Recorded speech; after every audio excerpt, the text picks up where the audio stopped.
9988 대한민국 중소기업을 응원합니다. 안녕하세요. 중소기업 연구소에 오신 여러분을 환영합니다. 오늘의 주제를 소개해 드리겠습니다. 여유가 생긴 기업이라면 퇴직금 신경 쓰세요. 과연 어떤 내용일까요? 정우일 소장님을 모셔서 자세한 내용을 알아보도록 하겠습니다. 대표님, 상담을 하다가 제가 좀 많이 느낀 게 하나 있습니다. 뭐냐면 사실 이제 좀 어느 정도 회사가 안정이 됐거든요. 그러니까 회사가 안정이 됐다는 건 직원 수 좀 되고, 그다음에 직원들도 뭐 퇴직연금 제도 다 가입됐고 뭐 그런데, 그런 기업인데 대표님들 본인의 퇴직금을 모르는 경우가 되게 많더라고요. 그래서 이제 좀 우리 중소기업 대표님들 이제 힘든 고비를 좀 넘기시고 이제 어느 정도 탄탄대로를 걸으셔야 되는 대표님들은 꼭 체크하셨으면 좋겠어서 준비를 했습니다. 여유가 생긴 기업이라면 퇴직금을 꼭 신경 쓰세요. 자, 일단 직원의 퇴직금은 법으로 보장되어 있습니다. 그래서 직원의 퇴직금은 법으로 보장되어 있어서 만약에 이제 퇴직금을 지급하지 않는다고 한다면 임금 체불이나 그렇게 되죠. 그래서 그걸 막기 위해서 사실 퇴직연금 제도도 도입이 돼 있고, 그 다음에 또 이런 것도 있을 수 있잖아요. 회사가 어려우면 솔직히 뭐 회사에서 만들어 놓은 퇴직 금을 운용하는 것들 다 날아갈 수도 있으니까 아예 별도의 퇴직연금 제도로 만들어서 뭐 이렇게 보장을 해줍니다. 그러니까 이제 뭐 그렇게 되는데, 임원 같은 경우는 사실은 퇴직금이 법으로 되는 게 아니라 정관으로 사실 돼요. 그러니까 임원은 사실 회사와 고용관계가 아니라 회사랑 위임관계입니다. 보통 위임관계인 경우에는, 그러니까 처음에 계약을 할 때 위임이란 계약을 할 때 보수에 대한 내용이 없으면 무보수가 원칙이에요. 그러니까 당연히 이 경우에 퇴직금이 없겠죠. 그래서 임원의 퇴직금은 정관 또는 정관에서 위임한 이런 조항으로 있어야 되는 거고, 여기서 중요한 포인트는 임원의 퇴직금 같은 경우는 솔직히 지배주주 1인만을 위해서 쓰였다기보다는 여러 임원들을 위한 제도이기 때문에 사실 그렇게 적용됐는지도 되게 중요합니다. 그래서 계속 반복해서 적용이 됐는지 여부도 되게 중요하니까 이 퇴직금 관련한 제도 신경 쓰셔야 된다고 볼 수가 있겠죠. 그 다음에 이제 이때 또 중요한 포인트가 하나 있어요. 사실 퇴직금을 임원의 퇴직금이 있다고 한다면 이거는 세금적인 측면에서 두 가지거든요. 첫 번째는 받는 사람 입장에서 한번 생각해 볼게요. 받는 사람 입장에서는 퇴직소득세는 종합소득에 합산이 되지 않습니다. 그러니까 되게 좀 괜찮은 거죠. 어떻게 목돈을 가져갔을 때 세금 부담이. 그 다음에 두 번째는 얘가 퇴직소득세 같은 경우에는, 임원 같은 경우는 한도가 있어요. 소득세법상 인정 한도는 약 한 2배수 정도라고 보시면 됩니다. 2020년 이후에는. 그래서 이게 이제 어느 정도 가져가는데 예상하는 세금 부담은 어느 정도다, 요걸 확인할 수 있는 게 이제 일단 받는 사람 입장에서 확인할 수 있는 거고, 두 번째 주는 법인 입장에서는 사실 퇴직금은 인건비잖아요. 그러니까 인건비니까 어떻게 해야 돼요? 비용 처리가 돼야 되는데, 이게 이제 정관상 정해져 있는 한도 내에서만 비용 처리가 가능합니다. 그 다음에 이것도 되게 중요하거든요. 현실적으로 퇴직한 거에 한해서 이제 가능한 거죠. 예를 들어서 대표이사가 이럴 수도 있잖아요. 오늘부로 퇴직합니다. 내일 다시 입사할게요. 이렇게 해서 퇴직금 받을 수도 있는 거 아니겠어요? 그래서 현실적인 퇴직에 해당이 돼야 되는지 여부가 되게 중요한 거고, 그 다음에 이거는 좀 이제 세금적인 측면이 아니라 회사의 손익적인 측면인데, 사실은 이래서 아마 퇴직연금 제도에 들어가는 게 유리할 수 있을 것 같아요. 왜냐하면 임원의 퇴직금 2배수돈 어쨌든 근로자보다 많아요.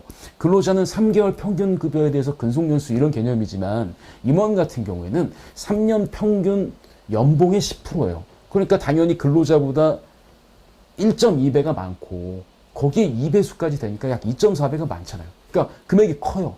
그런데 그 큰 금액이 당해년도에 비용 처리가 돼버린다고 생각해 보세요. 예를 들어서 맨날 순이익이 3억 나는데 퇴직금 5를 가져가. 아니 그럼 마이너스 2억이 나잖아. 근데 내가 가져가도 결손이 나도 문제가 없는 사람 상관이 없는데, 그 회사를 아드님이 물려받아. 근데 은행 대출도 좀 있어. 그러면 좀 쉽지가 않다라는 거죠. 그러니까 이런 것들도 같이 한번 검토를 해봐야 된다. 그래서 퇴직금을 정관에 만들어 놓고 배수가 어떤지, 그 다음에 지금까지 얼마가 쌓여 있는지, 지금 급여랑 어떻게 되어 있는지, 그 다음에 지금 얘를 만약에 세금을 내게 되면 얼마 정도 세금을 내는지, 그리고 지금 우리 회사 이익이 어느 정도 매년 나고 있는데 이 퇴직금이 예상 퇴직금이 이 정도니까 이 정도 비용 처리해도 괜찮은 건지 이런 것들을 한번 다 검토를 해보셔야 된다. 라고 말씀을 좀 드려보고 싶습니다. 단지 정관의 퇴직금 제도가 있어. 이게 중요한 게 아니라 현재 우리 법인의 퇴직금, 그 다음에 이것과 법인과 관계, 그 다음에 이로 인해서 내가 가질 수 있는 뭐 디메리트라든가 메리트 이런 것들 다 한번 따져봐야 된다는 거고요. 그리고 나서 제가 좀 말씀드리고 싶어요. 대표님의 퇴직금은 근로자의 퇴직금처럼 안녕한가? 왜냐하면 우리가 퇴직연금 제도를 도입하는 이유가 사실 이런 것들 때문이거든요. 자, 냉정하게 봤을 때 대표님의 퇴직금 같은 경우는 뭐 회사가 좀 어느 정도 안정화되더라도 정관에서 없앴을 수도 있어요. 왜냐하면 외감을 갈 때 그런 문제들이 생기거든요. 그러니까 외감을 가게 되면은 솔직히 이렇습니다. 퇴직금을 우리가 뭐 퇴직연금 예를 들어서 DC형 같은 경우 가입하지 않았다고 한다면 이 퇴직금 자체가 사실은 이런 거잖아요. 퇴직금은 지금 이 시점에서는 법인의 입장에서는 반드시 줘야 될 돈이죠. 그러니까 반드시 줘야 될 돈이라고 하는 건 부채예요. 즉 확정된 부채입니다. 근데 이제 중소기업 회계 기준에서는 그거를 안 잡는데 외감이 되게 되면 이 충당 부채를 잡아요. 그러니까 당연히 갑자기 퇴직금만큼 뭐가 생기는 거죠? 부채가 증가하겠죠. 근데 예를 들어서 되게 불행한 경우가 이런 거예요. 직원들은 이미 퇴직연금을 했어. DC형을 했어. 그럼 직원들의 퇴직금 같은 경우는 이미 매년 밖으로 보냈기 때문에 부채로 안 잡히겠죠. 근데 여기서 부채로 잡히는 게 뭐예요? 대표자 본인의 퇴직금이 부채로 잡힌다는 거죠. 근데 하필 정관 보니까 어떻게 돼 있냐. 옛날 정관이라 막 퇴직금 배수를 5배수로 했어. 근데 하필 뭐 내가 연봉이 뭐 한 3억이야. 그러니까 3억이니까 어떻게 되는 거야? 퇴직금 배수가 연간 1억 5천 쌓여. 내가 근속연수가 10년이야. 그러면 15억 받는데 갑자기 10억이 부채 확 생기는데.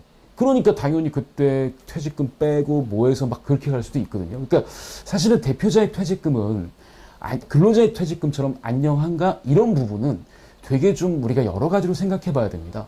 그러니까 이 대표자의 퇴직금을 예를 들어 퇴직연금처럼 적립하지 않고 있다가 외부로 유출하지도 않고 있다가 갑자기 외관 가게 되면 얘가 부채로 인식되니까 그냥 없애자 해가지고 나중에 진짜 퇴직금 못 가져갈 수도 있는 거고. 그러니까 이런 다양한 상황에 맞게끔 좀 점검해 봐야 된다라고 다시 한번 말씀드리고 싶어요.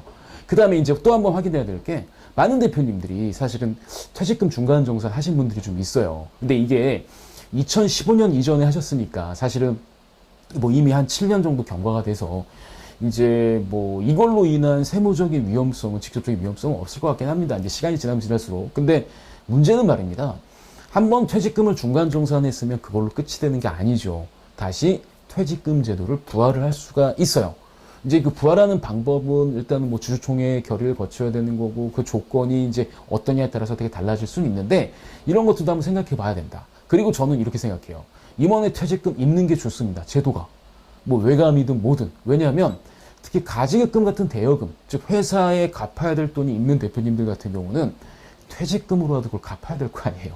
그러니까 당연히 안전장치가 필요한데 그런 입장에서 퇴직금이 좀 기능할 수도 있거든요. 그래서 저 임원의 퇴직금 솔직히 뭐 있으면 좋고 없으면 에이 뭐 이렇게 생각할 수도 있지만 그래도 어느 정도는 왜 있어야 되고 없다면 왜 없어야 되고 그리고 이게 뭐가 문제인지 그리고 퇴직연금 예를 들어서 회사가 DC형을 도입하고 있는데 임원이 빠졌다. 이거를 빠진 채로 있어야 될까 다시 넣는 게 좋을까 뭐 이런 것들까지 한꺼번에 좀 고민을 해야 되는 이제 시기가 아닌가 싶습니다. 그래서 단순히 옛날에 뭐처럼 뭐 임원 퇴직금 제도가 필요합니다. 뭐 하세요 이런 관점이 아니라 이 임원의 퇴직금 어떻게 보면 회사 입장에서는 부채입니다. 이런 확정된 부채가 지금 적정한지 여부 그리고 이게 적당한지 이런 것들을 다각도로 검토를 해보시는 게 어떨까 싶습니다.